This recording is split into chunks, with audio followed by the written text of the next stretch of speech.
পুরো মধ্যপ্রাচ্য জুড়ে বাজছে তৃতীয় বিশ্বযুদ্ধের দামামা। আর এরই মধ্যেই আমাদের হাতে এসে পৌঁছেছে গুরুত্বপূর্ণ আন্তর্জাতিক সংবাদ। শুরুতেই শিরোনাম, ৬০ দিনের যুদ্ধবিরতিতে যাচ্ছে হিজবুল্লাহ ও ইসরায়েল। এদিকে ইসরায়েলের সামরিক স্থাপনায় আবারও ড্রোন হামলা। জানাবো হোয়াইট হাউসে ঢুকেই যুদ্ধের দামামা বাজাবেন ট্রাম্প। এদিকে পাকিস্তানে দেখামাত্র গুলির নির্দেশ দেওয়া হলো সেনাবাহিনীকে। এবং সর্বশেষ জানাবো ইউক্রেনে দ্রুততম গতিতে এগোচ্ছে রাশিয়া, দাবি বিশ্লেষকদের। এতক্ষণ শুনছিলেন সংবাদ শিরোনাম, এবারে বিস্তারিত। তবে তার আগে প্রতিদিনের আপডেট আন্তর্জাতিক সংবাদ সবার আগে পেতে ভিডিওটিতে একটি লাইক দিয়ে চ্যানেলটি সাবস্ক্রাইব করার অনুরোধ রইল। ৬০ দিনের যুদ্ধবিরতিতে যাচ্ছে হিজবুল্লাহ ও ইসরায়েল। লেবাননের সশস্ত্র প্রতিরোধ গোষ্ঠী হিজবুল্লাহর সঙ্গে যুদ্ধবিরতিতে নীতিগতভাবে সিদ্ধান্ত নিয়েছে ইসরায়েলি প্রধানমন্ত্রী বেনিয়ামিন নেতানিয়াহু সরকার।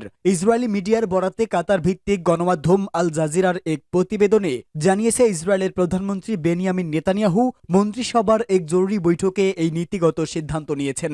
পশ্চিমা মিডিয়ার দাবি যুদ্ধবিরতি চুক্তির বেশ কাছাকাছি পৌঁছে গেছে। এ বিষয়ে শীঘ্রই আনুষ্ঠানিক ঘোষণা আসতে পারে। আর যৌথ বিবৃতির মাধ্যমে এই যুদ্ধবিরতির ঘোষণা দিতে পারেন যুক্তরাষ্ট্রের প্রেসিডেন্ট জো বাইডেন ও ফ্রান্সের প্রেসিডেন্ট ইমানুয়েল ম্যাক্রো। যুক্তরাষ্ট্র ও ফ্রান্সের চাপের মুখে হিজবুল্লাহ যোদ্ধাদের সঙ্গে যুদ্ধবিরতিতে নীতিগতভাবে সিদ্ধান্ত নিতে বাধ্য হয় নেতানিয়াহু সরকার। জেরুজালেম, ওয়াশিংটন ও বৈরুতের কর্মকর্তাদের উদ্রিক্ত দিয়ে একাধিক ইসরায়েলি গণমাধ্যম জানিয়েছে বেশ কয়েকটি বিষয় নিয়ে আবারও আলোচনা করতে হবে। তবে তেল আবিব নতুন এই যুদ্ধবিরতির প্রধান বিষয়গুলোতে অনুমোদন দিয়েছে। ওয়াশিংটনের হোয়াইট হাউসের জাতীয় নিরাপত্তা মুখপাত্র জন কার্বি বলেছেন, আমরা খুব কাছাকাছি চলে এসেছি, তবে সবকিছু চূড়ান্ত না হওয়া পর্যন্ত কিছুই বলা যাবে না। ফরাসি প্রেসিডেন্ট দপ্তর থেকে বলা হয়েছে, ইসরায়েল ও হিজবুল্লাহর মধ্যকার যুদ্ধবিরতি আলোচনায় উল্লেখযোগ্য অগ্রগতি হয়েছে। আর ইসরায়েলি সরকার বলেছে নীতিগত সিদ্ধান্ত নিয়েছে মন্ত্রিসভা। ইসরায়েলি সংবাদ মাধ্যম ওয়ানেট বলেছে, ইসরায়েলের মনোভাব লেবাননকে জানানো হয়েছে।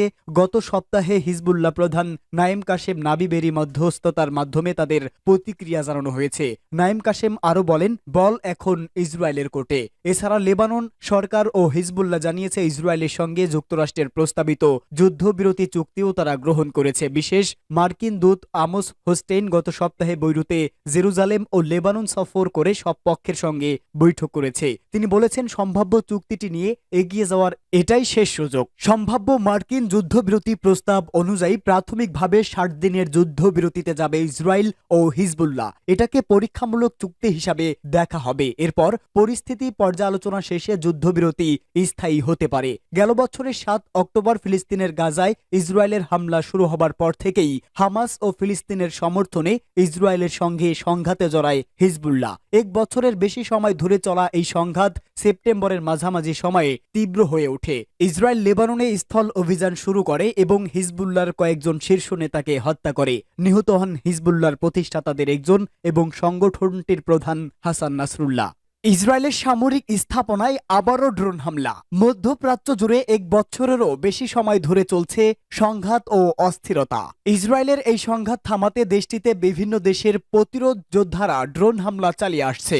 ইসরায়েলের সামরিক অবস্থানকে নিশানা করে হামলা ইরাকের প্রতিরোধ যোদ্ধারা। আল জাজিরার এক প্রতিবেদনে এই তথ্য জানানো হয়। সামাজিক যোগাযোগ মাধ্যম টেলিগ্রামের এক পোস্টে ইরানপন্থী ইরাকের ইসলামিক রেজিস্টার্স জানিয়েছে, তারা দখলকৃত অঞ্চলের দক্ষিণে ইসরায়েলি সামরিক লক্ষ্যবস্তুতে নিশানা করে ড্রোন ছুড়েছে। প্রতিবেদনে বলা হয়েছে, ইরাকের প্রতিরোধ যোদ্ধারা ড্রোন হামলা চালানোর দাবি করলেও তাদের লক্ষ্যবস্তু সম্পর্কে বিস্তারিত কিছু জানায়নি। এদিকে ইসরায়েল সামরিক বাহিনী জানিয়েছে, পূর্ব দিক থেকে আসা একটি ড্রোনকে বাধা দিয়েছে। এছাড়া অধিকৃত গোলান মালভূমি এলাকায় সাইরেন বাজতে শোনা গেছে।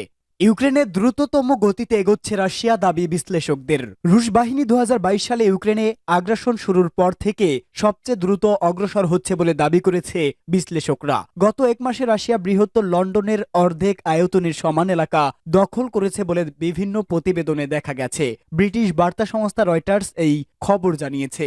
বিশ্লেষক ও পশ্চিমা কর্মকর্তারা বলেছে, যুদ্ধ এখন রাশিয়া ও ইউক্রেন উভয়ের জন্য অত্যন্ত বিপজ্জনক পর্যায়ে পৌঁছেছে। রাশিয়ার এই অগ্রগতি এমন এক সময় ঘটছে যখন কিয়েভকে মার্কিন ক্ষেপণাস্ত্র দিয়ে পাল্টা হামলা চালানোর অনুমতি দিয়েছে বাইডেন প্রশাসন। স্বাধীন রুশ সংবাদ মাধ্যম একটি প্রতিবেদনে জানিয়েছে, গত সপ্তাহে রুশ বাহিনী ইউক্রেনে প্রায় 235 বর্গ কিলোমিটার এলাকা দখল করেছে। চলতি বছর এক সপ্তাহে এলাকা দখলের সর্বোচ্চ রেকর্ড এটি। ইউক্রেনের সেনাবাহিনীর সঙ্গে ঘনিষ্ঠভাবে কাজ করে ও যুদ্ধক্ষেত্রের মানচিত্র প্রস্তুত করে ডিপো স্টেট নামের একটি দল তারা জানিয়েছে, নভেম্বরে রাশিয়া প্রায় 600 বর্গ কিলোমিটার এলাকা দখল করেছে। জুলাই থেকে রাশিয়া পূর্ব ইউক্রেনে দ্রুত অগ্রসর হতে শুরু করে। বর্তমানে রুশ বাহিনী দোনেৎস্ক অঞ্চলের কুরাখোভ শহরের দিকে অগ্রসর হচ্ছে। এটি পোকরোভস্কের মতো গুরুত্বপূর্ণ সরবরাহ কেন্দ্রের দিকে যাওয়ার পথে অত্যন্ত গুরুত্বপূর্ণ কৌশলগত অবস্থান। যুক্তরাষ্ট্র ভিত্তিক institute for the study of ওয়ারের মতে রাশিয়া বর্তমানে 2023 সালের তুলনায় দ্রুত গতিতে অগ্রসর হচ্ছে। রুশ বাহিনী কুরাখোভ শহরে ইউক্রেনীয় সেনাদের দুর্বলতাকে কাজে লাগিয়ে দ্রুত অগ্রগতি অর্জন করেছে বলে তাদের বিশ্লেষণে উঠে এসেছে। ইউক্রেনের সশস্ত্র বাহিনীর জেনারেল স্টাফের পক্ষ থেকে জানানো হয়, কুরাখোভ অঞ্চলে 45টি ভিন্ন ভিন্ন ফ্রন্টে লড়াই চলছে। পশ্চিমা বিশ্বের চেষ্টাকে নস্যাৎ করে দিয়ে নিজেদের সব লক্ষ্য পূরণের অঙ্গীকার একাধিকবার ব্যক্ত করেছে মস্কো। অন্যদিকে ইউক্রেনের প্রেসিডেন্ট ভ্লাদিমির জেলেনস্কি বলেছেন, রুশ বাহিনীকে সম্পূর্ণ বিতাড়িত করে দখলকৃত সব অঞ্চল পুনরুদ্ধার না করা পর্যন্ত শান্তি প্রতিষ্ঠা সম্ভব নয়। বিশ্লেষকদের মতে দনবাসের দোনেৎস্ক ও লুহানস্ক অঞ্চল এবং কুরস্ক অঞ্চলের পূর্ণ নিয়ন্ত্রণ নেওয়ার লক্ষ্যে রাশিয়া তাদের অগ্রযাত্রা চালিয়ে যাচ্ছে। যুদ্ধ পরিস্থিতি ক্রমেই জটিল ও স্থিতিশীল হয়ে উঠছে।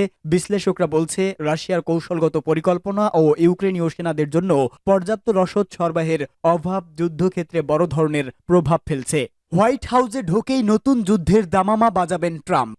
দায়িত্ব নেওয়ার আগেই বিশ্বজুড়ে একের পর এক আতঙ্ক ছড়িয়ে যাচ্ছেন নির্বাচিত মার্কিন প্রেসিডেন্ট ডোনাল্ড ট্রাম্প। এরই মধ্যে দেশটিতে নারী অধিকার ও অভিবাসীদের প্রতি স্পষ্ট হুমকি উঠেছেন রিপাবলিকান এই নেতার। চলমান রাশিয়া ইউক্রেন যুদ্ধ বন্ধের প্রতিশ্রুতি দিলেও ক্ষমতার প্রথম দিন থেকেই নতুন এক যুদ্ধ শুরুর ঘোষণা দিয়েছে ট্রাম্প। আশঙ্কা করা হচ্ছে, নতুন এই যুদ্ধে এবার সীমান্তে মিত্র হারাতে চলছে যুক্তরাষ্ট্র, যার পরিণতি কি হবে তা এখনই আঁচ করা যাচ্ছে না। বিবিসির এক প্রতিবেদনে এই তথ্য জানানো হয়েছে। প্রতিবেদনে বলা হয়েছে, দায়িত্ব গ্রহণের প্রথম দিনে তিনি চীন, মেক্সিকো এবং কানাডার উপর নতুন করে কর আরোপ করবেন ডোনাল্ড ট্রাম্প। যুক্তরাষ্ট্রের মাদক পাচার ও অবৈধ অভিবাসন রোধে দেশগুলোর উপর চাপ প্রয়োগ করতেই এমন বাণিজ্য চুক্তি শুরু করেছেন তিনি। নবনির্বাচিত এই প্রেসিডেন্ট জানান, 20 জানুয়ারি দায়িত্ব গ্রহণের প্রথম দিনই তিনি একটি নির্বাহী আদেশ জারি করবেন। সেখানে মেক্সিকো ও কানাডা থেকে আমদানি করা পণ্যের উপর 25% কর আরোপ করা হবে।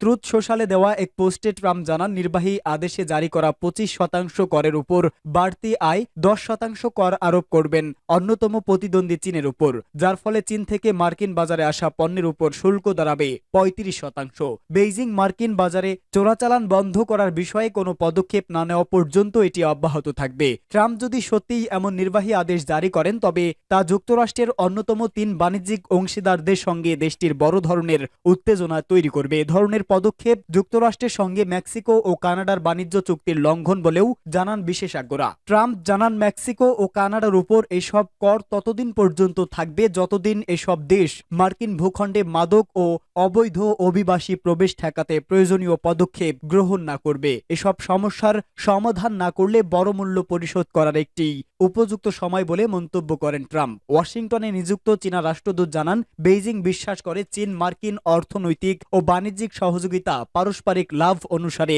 গড়ে উঠেছে। এতে বাণিজ্য যুদ্ধ বা কর যুদ্ধ করে কোনো পক্ষই উপকৃত হবে না। এর আগে নির্বাচনী প্রচারণায় ফ্যান্টাইন চোরাচালান নিয়ে মেক্সিকো ও চীনের উপর শতভাগ কর আরোপ করার হুমকি দিয়েছিলেন ডোনাল্ড ট্রাম্প। পাকিস্তানে দেখা মাত্র গুলির নির্দেশ দেয়া হলো সেনাবাহিনীকে। দক্ষিণ এশিয়ার পারমাণবিক শক্তিধর দেশ পাকিস্তানের পরিস্থিতি দিন দিন ঘোলাটে হতে শুরু করেছে। সাবেক প্রধানমন্ত্রী ইমরান খানের দল পাকিস্তান তেহরিক ই ইনসাফের বিক্ষোভের ডাক দিয়েছে। দলটির এই বিক্ষোভ ঠেকাতে সেনাবাহিনীর দ্বারস্থ হয়েছে। সাবেক প্রধানমন্ত্রী ও বিশ্বকাপজয়ী অধিনায়ক ইমরান খানের মুক্তি ও সরকারের পদত্যাগের দাবিতে রাজধানী ইসলামাবাদমুখী জনতার স্রোত থামাতে নামানো হয়েছে সেনা সদস্যদের। শুধু তাই নয়, সময় ইমরান সমর্থকদের দেখা মাত্র গুলির নির্দেশও দেওয়া হয়েছে। দ্য ইকোনমিক্স টাইমসের এক প্রতিবেদনে এই তথ্য জানানো হয়েছে। পাকিস্তানের সংবাদ মাধ্যমের খবরে বলা হয়েছে, দেশটির সংবিধানের 245 নম্বর ধারা অনুযায়ী রাজধানী ইসলামাবাদে সেনাবাহিনী মোতায়েনের ঘোষণা দিয়েছে স্বরাষ্ট্র মন্ত্রণালয়। বিক্ষোভকারী ও বিশৃঙ্খলাকারীদের বিরুদ্ধে কঠোর পদক্ষেপ নিতে নিরাপত্তা বাহিনীকে কড়া নির্দেশনা দিয়েছে প্রশাসন। পরিস্থিতি নিয়ন্ত্রণে রাখতে প্রয়োজনে বিক্ষোভকারীদের দেখামাত্র গুলি চালানোর মতো চরম পদক্ষেপ নেওয়ার ক্ষমতা দেওয়া হয়েছে নিরাপত্তা বাহিনীকে। কয়েকদিন ধরেই ইমরান খানের মুক্তির দাবিতে উত্তাল হয়ে উঠছে গোটা পাকিস্তান। পিটিআই নেতাকর্মীদের সমাবেশকে কেন্দ্র করে আগামী 2 মাসের জন্য রাজধানী ইসলামাবাদ শহরে 144 ধারা জারি করা হয়। এতে সব ধরনের সভা সমাবেশ ও জমায়েত নিষিদ্ধ করা হয়েছে। পিটিআই কর্মীদের সমাবেশ ঠেকাতে রাস্তা জুড়ে ফেলে রাখা হয়েছে কন্টেইনার।